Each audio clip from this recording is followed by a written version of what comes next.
parler des conflits familiaux ce soir. Très live.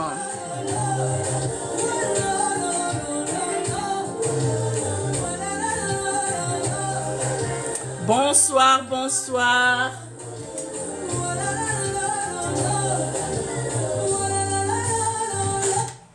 On partage l'émission. Bienvenue à tous ceux qui se sont connectés entre-temps. On partage l'émission en musique pour la bonne humeur. On partage, on tapote, on sécurise l'émission, s'il vous plaît. Hosanna à l'agneau.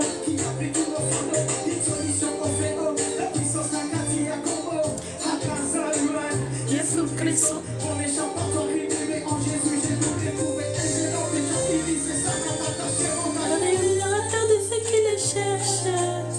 La renaissance, tu es heureux pour mon âme de paix. On tapote et on partage l'émission. Nous allons parler des conflits familiaux. Bonsoir, Maman MFK. Bienvenue à toi. Est-ce que de là où tu peux danser pour Jésus? C'est ici qu'on va vraiment danser. Ah, est-ce que tu peux prendre la... On partage l'émission. On prend 1 minute encore. Ah, Danse pour ton papa. bouge. Ah, Danse pour ton papa.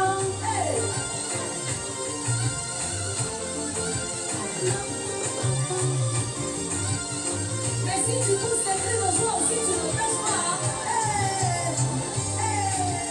Bienvenue à tous. Bienvenue la famille. Bienvenue au noyau. Sentez-vous à l'aise de sécuriser notre émission. La vie des sans force. J'arrive.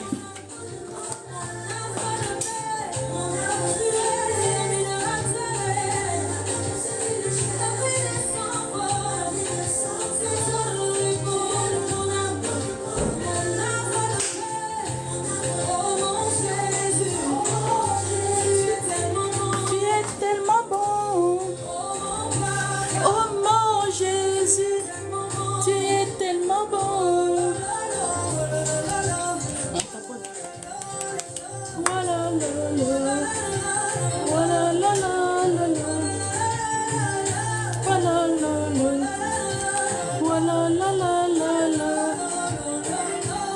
bonsoir, maman femme brillante. Bienvenue à toi.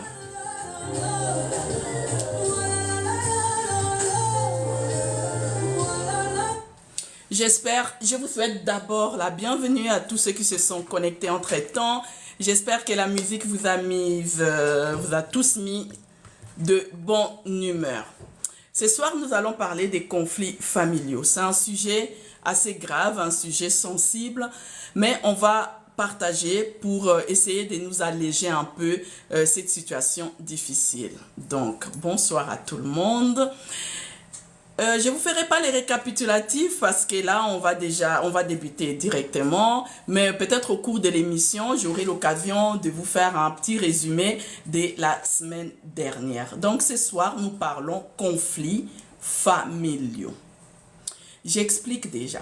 Quand il y a un conflit dans la famille, c'est quelque chose de normal. Une famille qui fonctionne normalement, il doit y avoir des conflits. C'est même sain, c'est recommandé. Des conflits qu'on peut gérer, des conflits qui restent gérables. Par exemple, ta soeur prend ton t-shirt que tu voulais porter le lendemain. C'est un peu sombre cet écran. Ta soeur qui prend ton t-shirt que tu voulais porter le lendemain, c'est normal que tu puisses t'exprimer, dire que non, je ne suis pas d'accord, il y a conflit, mais c'est un conflit sain. Parce que si tu ne t'exprimes pas, il y a du ressentiment qui est gardé et ça crée des blessures intérieures, ça sointe à l'intérieur et un jour, ça va exploser, boum. Et c'est là où on a des drames. Donc ça, c'est des conflits qui sont tout à fait normaux. Je donne un autre exemple. Tu avais donné, je ne sais pas moi, tu as donné un billet de 100 € à ton frère Bonsoir, Maman Diamante, bonsoir, bienvenue à l'émission. On parle ce soir de conflits familiaux.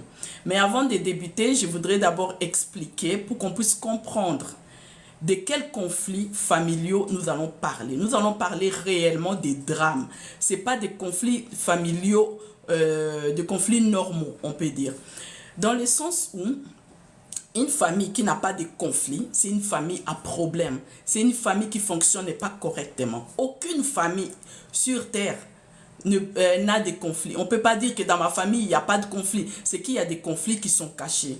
Donc, une famille normale, qui fonctionne normalement, entre frères et sœurs, entre les oncles, entre les membres d'une famille, on peut avoir des conflits. Et c'est même recommandé d'avoir des conflits. C'est très bien d'avoir des conflits. C'est-à-dire que vous vivez normalement. C'est-à-dire que vous fonctionnez. Bienvenue, Maman l'Invisible, bienvenue à l'émission. C'est-à-dire que vous fonctionnez correctement. Tu peux avoir donné un billet de 100 € à ton frère pour qu'il te fasse des courses de, je sais pas moi, de 70 €. Tu attends un retour de 30 €. Et tu n'as pas de suite. Et ton frère ne fait pas signe et tout. Donc, c'est normal que tu puisses t'énerver. C'est normal que tu retournes vers ton frère pour lui demander les restes de ton argent. S'il y a conflit et que lui, il a utilisé cet argent pour autre chose, ou bien il n'a pas fait les courses que tu lui avais demandé, il va y avoir un conflit. Mais c'est un conflit tout à fait normal. Et c'est bien qu'il y ait aussi un conflit. Parce que s'il n'y a pas de conflit et qu'on garde des rancunes dans le cœur, un moment, ça va exploser. C'est une bombe à retardement. Je ne sais pas ce que vous en pensez. Donc, ce genre de conflit, c'est normal. Ce soir, par contre, nous allons parler des conflits qui amènent des drames. Des conflits où il y a des personnes qui perdent la vie. Des conflits familiaux qui traînent de génération en génération. Des conflits familiaux qui sointent, qui traînent de génération en génération, des conflits familiaux qui sointent. À l'apparence comme ça, bienvenue One in a Million, bienvenue à l'émission. Bonsoir déjà à tous ceux qui se sont connectés, que je n'ai peut-être pas cités, que je ne connais pas, qui sont là peut-être pour la première fois. Donc restez avec nous pour découvrir cette émission née pour impacter. Notre émission, c'est 2 fois dans la semaine. On se retrouve chaque mardi à 19h30 pour parler des sujets d'actualité. En fait, c'est une émission culturelle, une émission de divertissement aussi. On échange des conseils, on essaye de se donner des astuces, on essaye de se soutenir pour aller de l'avant. On veut donner une autre image de la société, en fait, de notre des Africains. Précisément, je vais dire, de la communauté congolaise, mais des Africains en général. Parce que le Congo, c'est pas que la musique, c'est pas que des lives d'insultes, c'est pas que des lives où on se clash, c'est pas des lives de règlement de comptes où on est en train de vilipender des gens. Non, le Congo, c'est aussi des lives éducatifs, des lives qui apportent quelque chose, des lives qui nous sensibilisent, des lives qui nous rendent meilleurs, où on échange nos expériences, on échange des témoignages, parce que là où je suis tombée, que toi, tu ne puisses pas tomber. Fais des lives, enfin, n'est pour impacter, essaye justement d'impacter. Et quand on impacte, c'est souvent positif, donc on veut impacter positivement la communauté africaine. Donc, dorénavant, quand vous verrez, vous parlerez des Congolais, il faut penser aussi que les Congolais, ce n'est pas que des femmes qui se trémoussent, ce n'est pas que ça. On a autre chose aussi à offrir. Et ce soir, nous allons parler des conflits familiaux. Parce que c'est un problème vraiment qui gangrène notre communauté. C'est un problème assez grave parce que ça aboutit souvent à des drames. J'aimerais quand même avoir ton avis. Ouais.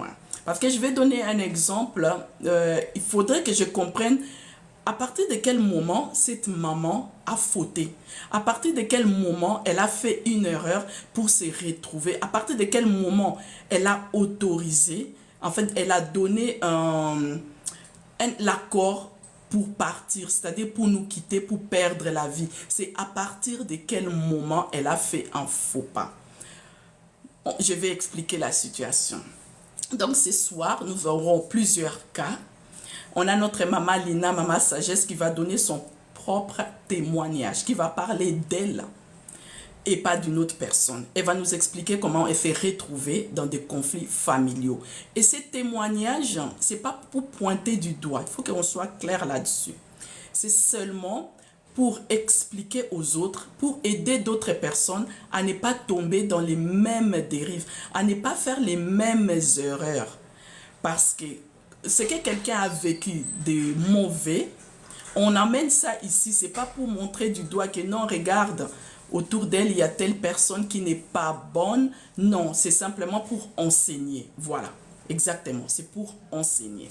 Donc ce soir, nous parlons conflits familiaux. On a aussi besoin de ton expérience parce que là, je vais donner l'exemple d'une personne que j'ai connue. Mais je n'ai pas ton exemple, je ne sais pas ce que toi tu as vécu. Peut-être ton exemple peut aussi m'apporter un plus dans la famille, dans ma vie plutôt. Donc n'hésite surtout pas à nous les partager en commentaire ou sinon à demander à participer. Je ne prendrai pas beaucoup de temps, je vais inviter les personnes qui les souhaitent à monter dans le live, à venir nous donner leur témoignage directement. Là, je vais juste donner l'exemple de cette maman parce que j'ai besoin de comprendre. J'ai besoin que toi, tu me dises à quel moment cette maman a fauté. Les conflits familiaux donc. Donc là, on va parler de ces conflits familiaux, on va donner des exemples. C'est pour comprendre comment gérer ces conflits. Comment faire en sorte de se protéger, de protéger sa santé mentale, premièrement, et sa santé physique aussi. Parce que ce genre de conflits peuvent dégénérer. Comme je l'ai dit, ça peut amener des drames. On peut y perdre la vie comme notre maman. Donc, il ne faut pas les prendre à la légère. Mais comment les gérer? Tu traverses peut-être une situation critique. Tu es peut-être même à l'origine d'un conflit familial. Ou bien tu subis des conflits familiaux. On est là pour en parler. Donc, tu nous le mets en commentaire et puis on va en discuter. Ça, c'est l'exemple dont je vais vous parler de notre maman qui a perdu la vie à cause des conflits familiaux. Quoi, ils n'avaient pas les moyens pour construire une vraie maison, mais les terrains étaient assez vastes. Et pour ne pas laisser les terrains comme ça, parce qu'apparemment c'est dangereux à Kinshasa, elle a proposé à son frère de résider dans cette bicoque. Donc, son frère habitait là-bas. Son frère habitait dans sa mise en valeur, exactement. Donc, son frère habitait dans cette petite maison le temps que la sœur puisse trouver de quoi construire et en même temps sécuriser aussi la parcelle, mettre en valeur la parcelle, si j'ai bien compris ce que mon frère Robert m'a écrit. Donc, le frère habitait là-bas, il y est resté quelque temps jusqu'au jour où la sœur l'a appelé pour lui dire que finalement, ils avaient trouvé des moyens, ils avaient des sous maintenant, ils allaient arriver bientôt, son mari et elle, pour pouvoir construire. Et que c'était le moment qu'ils puissent quitter cette parcelle. C'est là où les problèmes commencent.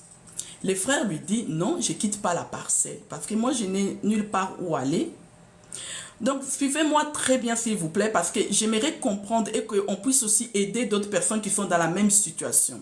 Donc, s'il vous plaît, mettez-moi en commentaire quand est-ce que cette sœur a commis une erreur.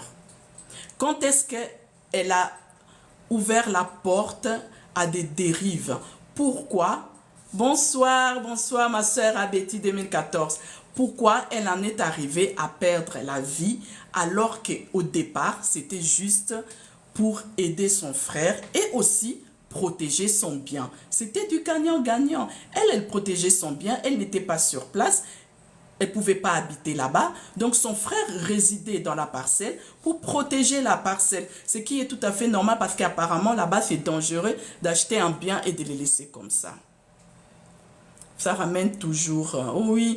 Oui, notre frère Robert nous écrit, normalement tu ne peux pas faire des affaires comme ça avec la famille, ça ramène toujours. D'après ce que j'avais compris en fait, c'était momentané, comme je l'ai expliqué. Mais bon, ça va enseigner aussi d'autres personnes qui sont dans ces cas-là. Vraiment, il faut éviter, comme l'a dit notre frère Robert, il faut éviter de faire des affaires comme ceci avec la famille. Tu penses peut-être à bien faire, tu penses à aider, mais en réalité, tu te mets dans de problèmes, tu crées des conflits inutiles. Donc le frère a dit non, moi je quitte pas ces terrains, j'habite déjà avec, j'ai une maison, que je paye pas de loyer, rien, j'habite déjà là avec ma famille et en plus je n'ai nulle part où aller. Donc la sœur appelle les parents, appelle des cousins, appelle toute la famille. Tu peux appeler la justice, effectivement, parce qu'avec la famille, c'est difficile de faire appel à la justice.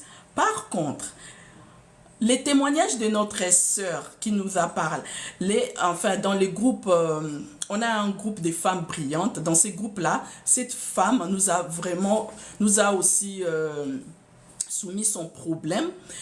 Mais là, c'est arrivé jusqu'à la police. Par contre, c'était vraiment les membres d'une même famille. Justement, on parle que de conflits familiaux. Donc, on en parlera aussi. Là, on parle d'abord de notre sœur qui est partie, hein, bêtement comme ça. Du coup, elle amène la famille. Elle leur explique la situation. Et la maman, elle dit ceci. Mon fils ne va pas quitter, leur propre mère, hein, mon fils ne peut pas quitter là-bas. S'il quitte là-bas, ah, merci beaucoup, c'est trop gentil, mon frère. Donc, du coup, la maman a dit non, mon fils ne va pas quitter là-bas parce que s'il quitte là-bas, il va aller où avec sa famille. Et la sœur explique que non, ce terrain ne m'appartient pas. Le terrain appartient aussi à mon mari. On a acheté ça avec mon mari. Si vous ne quittez pas là-bas, nous, on arrive. Comment on va faire? Ça va me créer des problèmes dans le couple. La famille dit non, effectivement non. Le frère ne va pas quitter ces terrains. Vous vous débrouillez comme vous voulez, mais lui, il reste là. Vrai des vrais. Mot pour mot. Donc, la sœur, elle s'est dit, pour calmer un peu la situation, pour que ça ne dégénère pas, elle propose de louer un appartement pour son frère. Donc, elle dit à la maman, je vais envoyer l'argent, vous allez trouver un logement, il va aller louer ailleurs, comme ça, il libère cette parcelle. Il va louer là-bas, je donne la garantie, je vais payer les premiers mois. Et la maman dit, mais non, si tu payes les premiers mois, qui va payer les restes des mois? Donc lui, il ne quitte pas. Donc ça devient un conflit insoluble. On ne savait plus quoi faire. De toutes les façons, à un moment donné, la sœur s'énerve. Elle dit, de toutes les façons, moi je viens parce que j'ai pas d'autre solution. J'arrive avec mon mari et lui, quand nous serons arrivés, il doit avoir dégagé de notre parcelle parce que c'est notre parcelle. Effectivement, c'était une mauvaise personne. Et on va se rendre compte, hein, dans les conflits familiaux, il faut vraiment savoir se protéger. Parce qu'il y a souvent de la mauvaise foi, même la mauvaise foi manifeste. Bienvenue à toi la grande.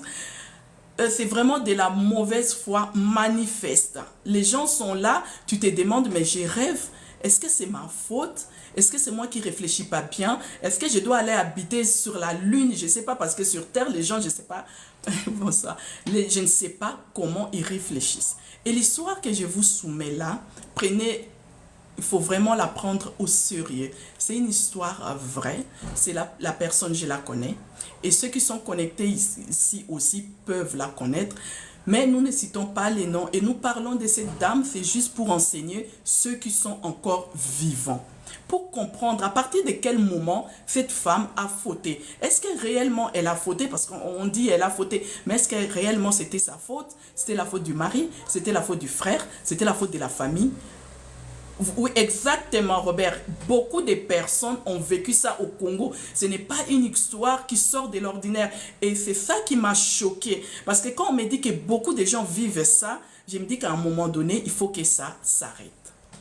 Merci de tapoter, de sécuriser, parce que bientôt, Maman Lina, Maman Sagesse va monter pour nous donner aussi son avis. Donc, mettez-moi en commentaire ce que vous en pensez. Si vous voulez aussi témoigner de ce qui vous est arrivé, n'hésitez surtout pas à demander à participer. Comme ça, vous allez monter et nous donner votre témoignage de vive voix.